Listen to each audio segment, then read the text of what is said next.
Hello and welcome back. तर कसे आहात तुम्ही सगळे? आय होप की तुम्ही सगळे मस्तच असाल. चला तर मग आजच्या व्हिडिओला सुरुवात करूया.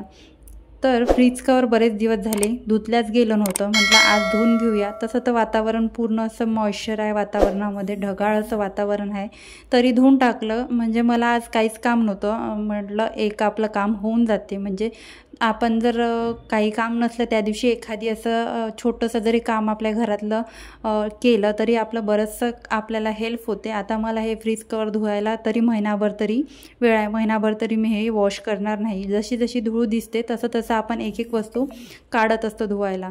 तर बरीचशी धूळ दिसत होती, उन्हाळा होता म्हणून की काय. आता बघा किती फ्रेश वाटत आहे बघून. आणि सगळं जे त्याचे जे पॉकेट्स आहे फ्रीज कवरचे, त्यामध्ये जे दिसेल ते त्यामध्ये कोंबण्यात आलं होतं. त्यामधून एवढे सगळे बिल आणि पेपर निघाले, त्याचं काहीही काम नव्हतं आणि असं फुगल्यासारखं दिसत होतं. आता सगळं मी व्यवस्थित ऑर्गनाईज करून ठेवलं आणि फक्त देवाच्या पोथ्या आणि एक डायरी आणि पेन जो मला लागतो ते मी तिथे ठेवलं. चला तुम्हाला मी आजचं वातावरण दाखवते. तर तुम्ही बघू शकता मस्त ओलं चिंब आहे, सगळं बाहेर झालं आहे, अंगण वगैरे सगळं झालं आहे. आणि ढगं तुम्ही बघू शकता किती भरलेले आहे आणि पाऊस सुरूच होता आता थेंब थेंब थेंब थेंब. तर तुम्हाला मी या फ्रीजवर तुम्हाला काही मिसिंग दिसलं असेल तर ही राधाकृष्णांची मूर्ती होती, तर ती हृदयाने तोडून टाकली आहे. आता तिला तर काही कळत नाही आपण काय केलं, पण मलाच खूप असं वाईट वाटत होतं. इतकी सुंदर माझी मूर्ती हृदयाने तोडली होती. राग तर खूप आला होता.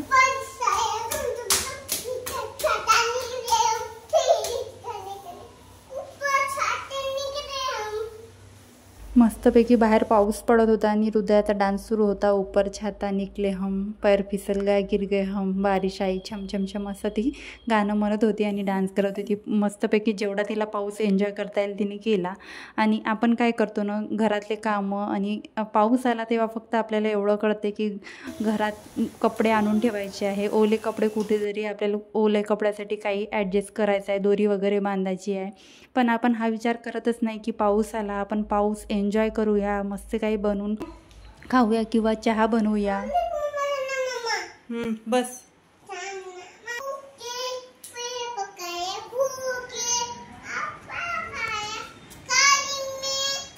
हृदयाचे गाणे तुम्हाला आज मी थोडक्यात ऐकवले. चंदा मामा दूर के दुसरं ती सॉन्ग म्हणत होती आणि तुम्हाला मी दाखवते वातावरण किती सुंदर झालं होतं. संध्याकाळची वेळ झाली होती. मस्त आम्ही भजे चहा वगैरे दोघींनी खाऊन पिऊन घेतलं, एन्जॉय करून घेतला आजचा दिवस. हृदयाने पण डान्स केला. काहीच करायचं मूड नव्हतं, फक्त असं हे जे सगळं थंड वातावरण झालं होतं ते फक्त एन्जॉय करायचं असं वाटत होतं. तर या गोष्टी आपण कुठेतरी विसरत जातो आणि सगळं आपल्या घरामध्ये आहे, हे करायचं आहे ते करायचं आहे, त्याच्यातच आपण गुंतून जातो. तर आमचं तर पोटभर खाऊन झालं होतं. मग नंतर मिस्टर घरी आले. मग संध्याकाळ झालीच होती. दिवे वगैरे लावणं झाल्यावर मिस्टरांसाठी मस्त गरमागरम भजे मी बनवून घेतले आणि थोडे आलूची काप मी करून पाण्यामध्ये ठेवले होते. म्हटलं आलूचे पण भजे आपण करूया. तर बऱ्याच कमेंट येत होत्या की मी एडिटिंग कशी करते, तर थोडक्यात मी तुम्हाला सांगते. तर मी इनशॉटमधून थंबनेल एडिटिंग करते. तर त्यामध्ये असा ग्रेडचा ऑप्शन एक येतो. त्या ऑप्शनमधून आपण जेवढे फोटो आपल्याला सिलेक्ट करायचे आहे तेवढे फोटो आपण आधी सिलेक्ट करून घ्यायचे आणि सिलेक्ट केल्यानंतर 1 बाय 1 तुम्हाला किती फोटो घ्यायचे तुम्ही घेऊ शकता. आणि सिलेक्ट केल्यानंतर आपण ती इथे टिक दिसते, त्या टिकवर आपण जर क्लिक केलं, आपले जेवढे फोटो आपल्याला पाहिजे आहे ते सगळे फोटो घेऊन आपण त्या टिकवर क्लिक झालं तर आपले फोटो सगळे सिलेक्ट होतात. सिलेक्ट झाल्यावर आपण एकदा बघून घ्यायचं की आपल्याला पाहिजे तेवढे सगळे फोटो आले आहे की नाही. नंतर आपण रेशो सिलेक्ट करायचा 16:9. रेशो सिलेक्ट केल्यानंतर लगेच आपण परत राईटवर क्लिक करायचं आणि परत इथे लेआउट्समध्ये जायचं. लेआउट्समध्ये गेल्यावर इथे खूप सुंदर सुंदर लेआउट्स येतात. तुम्हाला कुठलं लेआउट पाहिजे तुम्ही घेऊ शकता. डिरेक्ट आपण असं चौकोन ठेवला तर ते एवढं छान नाही वाटत, पण आपण अशा प्रकारे काही करतो म्हटलं तर खूप छान वाटते. आणि मग आपण फोटो ॲडजस्ट करायचे, झूम करायचे आणि जे आपल्याला हायलाईट करायचं आहे तेच आपल्याला दाखवायचं. मला फक्त इथे किचन हायलाईट करायचं होतं आणि बाकीच्या माझ्या ॲक्टिव्हिटी मला हायलाईट करायच्या नव्हत्या. तर मी सगळं असं इकडे खेचल्यामुळे सगळं इकडे मिनिमाइज झालं.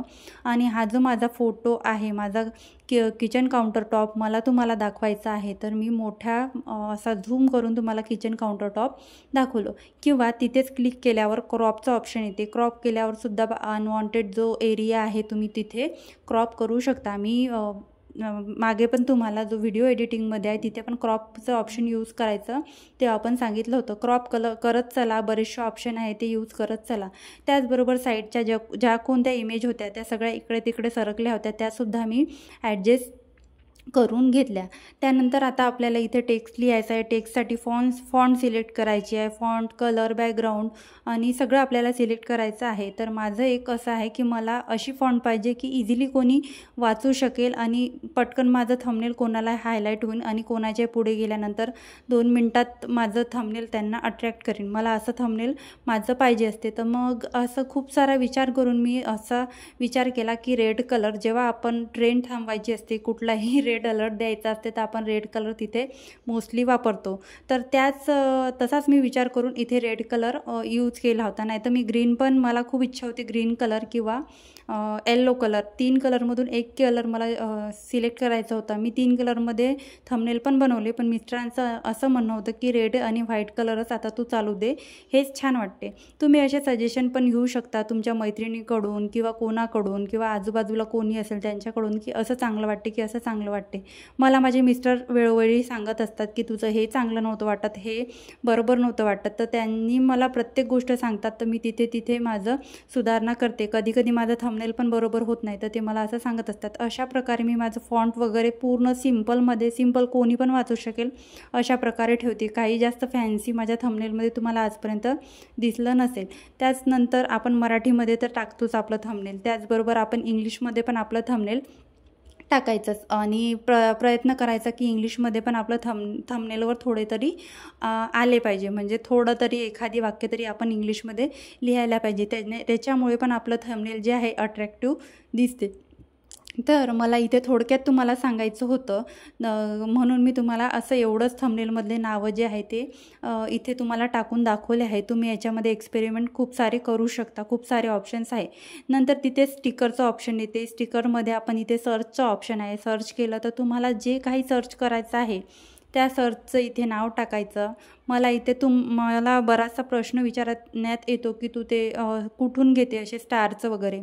तर मी इथे स्टिकरमध्ये जाऊन स्पार्क सर्च करते. स्पार्क सर्च केल्यानंतर एवढे सगळे मला स्टारचे जे आहे ते येतात. तर मग हे स्टारचे मी इथे असे स्टिकरचंच असतात, हे स्टिकर मी असे ॲडजस्ट करते. तुम्हाला जसे पाहिजे तसे तुम्ही ॲडजस्ट करू शकता. याला मिनिमाइज करू शकता, मोठं करू शकता, झूम करू शकता, रोटेट करू शकतात.